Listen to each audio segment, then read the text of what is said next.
स्वामी समर्थ. सर्व स्वामी भक्तांचं आपल्या युट्यूब चॅनलवरती खूप खूप स्वागत आहे. मित्रांनो, मी सौरभ देशमुख गुरुजी तुमच्या सर्वांचं स्वागत करतो.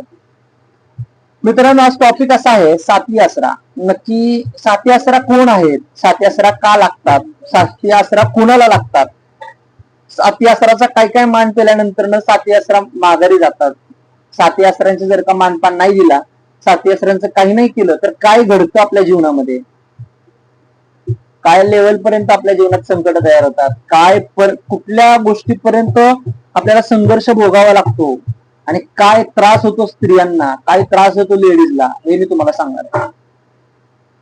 तत्पूर्वी तुम्ही जर का चॅनलवर नवीन असाल तर हा व्हिडिओ सुरुवातीपासून शेवटपर्यंत जो व्यक्ती बघेल त्यालाच समजेल पूर्ण माहिती.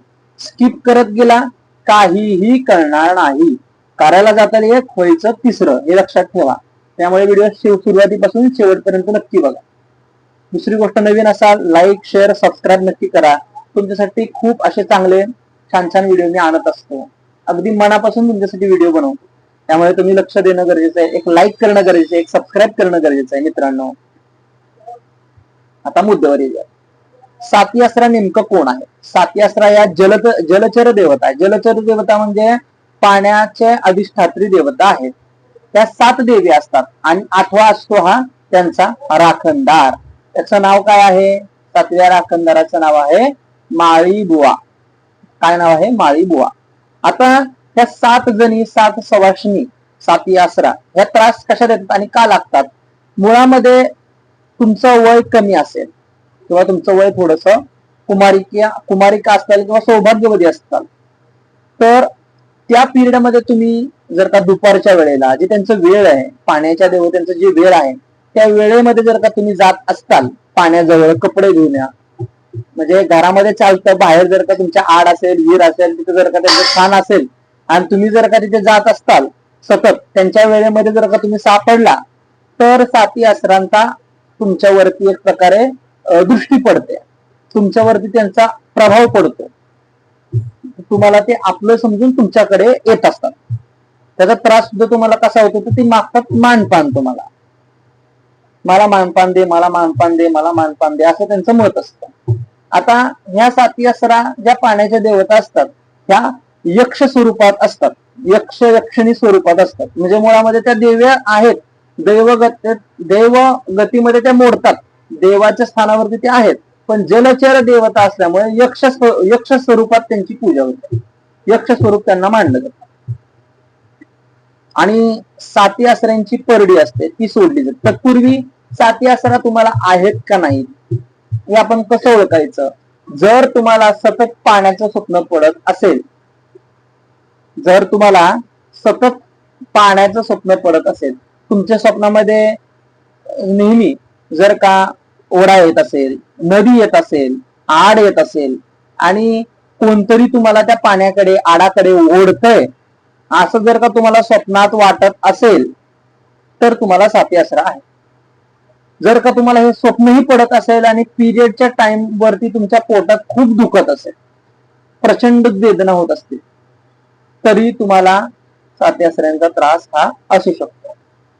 जर स्वप्नामध्ये नेहमी सतत पाणी येत असेल आणि आवाज येत असेल, बोलवत असेल कोण तुम्हाला, तरी सुद्धा तुम्हाला साती आसरा असू शकतात. आता साती आसऱ्यांचा मानपान नक्की कसा दिला जातो आणि कसं त्यांना रिटर्न पाठवलं जातं हे तुम्हाला मी सांगतो. थोडक्यात सांगणार आहे, जास्त वेळ घेणार नाही, पण व्हिडिओ पूर्ण पहा तर समजेल. आता हा मेन मुद्दा आहे आपला. साती आसऱ्यांची परडी असते जी आपल्याला विकत आणावी लागते. साती आसऱ्यांचा मानपान कसा दिला जातो तर बिना तेलाच्या चपाती बनवाव्या लागतात. 7 चपाती, 7 प्रकारच्या भाज्या असतात, 7 गोटी असतात, 7 नारळ असतात, 7 फळ असतात. अक्षरशः जेवणापासून ते वस्त्रापर्यंत, साडीपर्यंत सर्व काही त्या परडीमध्ये येत असतं. आणि माळी बुवा जो आहे, जो त्यांचा राखणदार आहे, तो त्यांचे सर्व काही कार्य करत असतो, त्यांची मदत करत असतो. त्याचा मानपान तुम्हाला द्यावा लागतो. तो काय आहे? 7 धान्याचा रोट, दही भात आणि 1 अंड, हा त्याचा मानपान आहे. घुंगरकाठी वगैरे नाही दिलं तरी चालेल, पण तो त्याचा तेवढा मानपान आहे, तो द्यावा लागतो. साती आसऱ्याच्या परडीमध्ये आरसा, कंगवे, तेलाची बाटल, काजळ, नेल पॉलिश, सर्व शृंगार सर्व काही ठेवावा लागतो. आणि ज्या व्यक्तीला साती आसऱ्यांचा त्रास आहे त्याच्या अंगावरनं याचा उतारा 7 वेळा केला जातो आणि ते पाण्याला नेऊन सोडलं जातं. पाण्यामध्ये जर का ती वाहत गेली तर चांगलं, जर का ती बुडली तर चांगलं नाही. परडी बुडलेली कधीही चांगली नसते. तर ह्या साती आसऱ्यांच्या गोष्टी आहेत. आणि मुळामध्ये साती आसऱ्यांचा उतारा व साती आसरा सोडणारी व्यक्ती कोण असते हे तुम्हाला सांगतो. मुळामध्ये काही ठिकाणी देवी देवतांचे स्थान असतात, तिथे देवी देवतांच्या आराध्य असतात काही, तर ते लोक हे सर्व प्रोसेस सर्व विधी करून घेतात जेणेकरून सगळं होतं. त्यानंतर परडी सोडल्यानंतर 7 सवाष्णी जेवण असतं घरामध्ये. 7 सवाष्णींचं जेवण, अन्न, वस्त्र सर्व काही करायचं असतं. जर तुम्हाला हा त्रास जास्त होत असेल आणि आता सध्या तुमच्याकडं खर्च करण्याची जर का जास्त कॅपॅसिटी नाही, कारण की सर्वसामान्य व्यक्ती जास्त काही खर्च करू शकत नाही आणि हा खर्च खूप मोठा असतो, तर एक छोटासा उपाय तुमच्यासाठी सांगतो. तुमच्या गावामध्ये तुमच्या राहत्या ठिकाणावरती जर का नदी कुठे असेल किंवा आड असेल, विहीर असेल, तिथे कोणत्याही ठिकाणी तुम्ही जाऊन ही पूजा करू शकता. किंवा वाहते ओढा असेल तरी तुम्ही जाऊन पूजा करू शकता. पूजा कशी करायची आहे, ज्यांना प्रोसेस एवढी जमणार नाही, एवढा खर्चिक काम जमणार नाही त्यांना, तर टेम्पररी हा उपाय करून बघा, सांगा. सगळ्यात पहिल्यांदा 7 दगड पाण्यातनं काढायचे आहेत. छोटे छोटे छोटे छोटे 7 दगड काढायचे आणि 8वा दगड थोडा मोठा काढायचा. साती आसरा देवी म्हणून त्यांना हळदी कुंकू वगैरे सर्व मानपान द्यायचं आहे. तिथे तुम्हाला एक लिंबू ठेवायचा आहे. देवीला एक पुरणपोळीचा नैवेद्य किंवा मिठाईचा नैवेद्य घेऊन जायचा आहे. त्याचबरोबर जो माळी बुवा त्यांचा राखण झाला त्यासाठी दही, 7 धान्याचा रोट, बिना मिठाचा भात, दही आणि अंड आणि एक लिंबू हे त्याच्यासाठी, आणि 7 लिंब त्या देवीसाठी, असे 8 लिंब ते हा मानपान घेऊन जायचा आहे. कापूर लावायचा आणि 7 अगरबत्ती लावायचा, नमस्कार करायचा, प्रार्थना करायची, त्यांची पूजा करायची, एवढंच फक्त करायचं आहे तुम्हाला. आणि कधी करायचं तर हे पौर्णिमेला तुम्ही करू शकता, शुक्रवारी करू शकता, पौर्णिमेला तुम्ही करू शकता. हे दर महिन्यातनं जर तुम्ही एकदा केलं तर तुम्हाला याचा त्रास जास्त होणार नाही. करताय तोपर्यंत तुम्हाला याचा इफेक्ट तरी चांगला मिळत राहणार. तुम्हाला देवी साथ देणार, तुम्हाला मदत करणार. जिथे तुम्हाला त्रास होत होता तिथे तुम्हाला मदत मिळेल, उलट मदत मिळेल. हे करण्यासाठी तुम्हाला मदत मिळेल. मग तुम्ही खर्च करण्यासाठी, सगळ्या गोष्टी करण्यासाठी पैसे कॅपेबल होऊ शकता. ज्यावेळेला तुमची आर्थिक परिस्थिती मजबूत होईल त्या व्यक्तीने हे करून घेऊ शकता, साती आसऱ्याची परडी वगैरे उतरू शकता. पण जे कॅपेबल आहे, जे करू शकतात, त्यांनी हे नक्कीच करावं. कारण की याचा त्रास तुम्हाला दिसून येत नाही. लेडीजला याचा त्रास भरपूर होतो.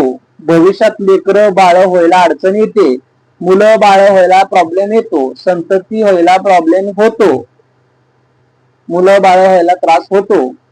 त्याचबरोबर शारीरिक दुर्बलता व शारीरिक प्रॉब्लेम सुद्धा भरपूर फेस करावे लागतात, जास्त करून लेडीजला. पुरुषांना साती आसऱ्याचा कुठलाही प्रभाव पडत नाही. फक्त लेडीज साठी हा उपाय आहे. लेडीजला फक्त साती आसऱ्यांचा प्रभाव हा पडतो.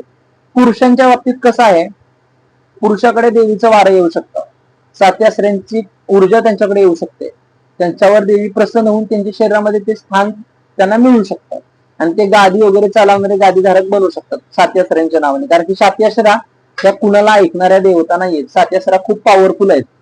पृथ्वीवरती त्यांचं आता अस्तित्व आहे.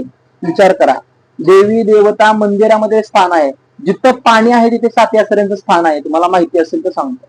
तुम्ही ज्या ठिकाणी जाता पाणी पिता तिथे सुद्धा त्यांचं स्थान आहे. एवढी ताकदवर आणि एवढी क्षमतादार ती देवता आहे. त्यामुळे साती आसऱ्यांच्या विषयी जर का तुम्हाला अजून माहिती हवी असेल आणि अजून जर का तुम्हाला नवीन नवीन व्हिडिओ हवे असतील, पहिल्यांदा तुम्हाला कमेंट करावी लागेल, नवीन व्हिडिओ बनवा म्हणून. नक्की येईल. लाईक तुम्ही करताल तर अजून चांगले यापेक्षा व्हिडिओ, उपासना, साधना, मंत्र, तंत्र, वैदिक कर्मकांड सगळ्या गोष्टी मी तुम्हाला युट्यूब चॅनलवरती देणार आहे. फक्त सपोर्ट पाहिजे तुमचा. होईल तितकं लाईक करा, शेअर करा. व्हिडिओ जेवढे जास्त शेअर होतील तेवढे चांगले व्हिडिओ आणि या टॉपिक वर मी व्हिडिओ आणेल. फक्त शेअर करा, सबस्क्राईब करा, लाईक करा, सपोर्ट करा चांगला, बस बाकी काही. चला भेटूयात परत नवीन व्हिडिओ मध्ये. श्री स्वामी समर्थ.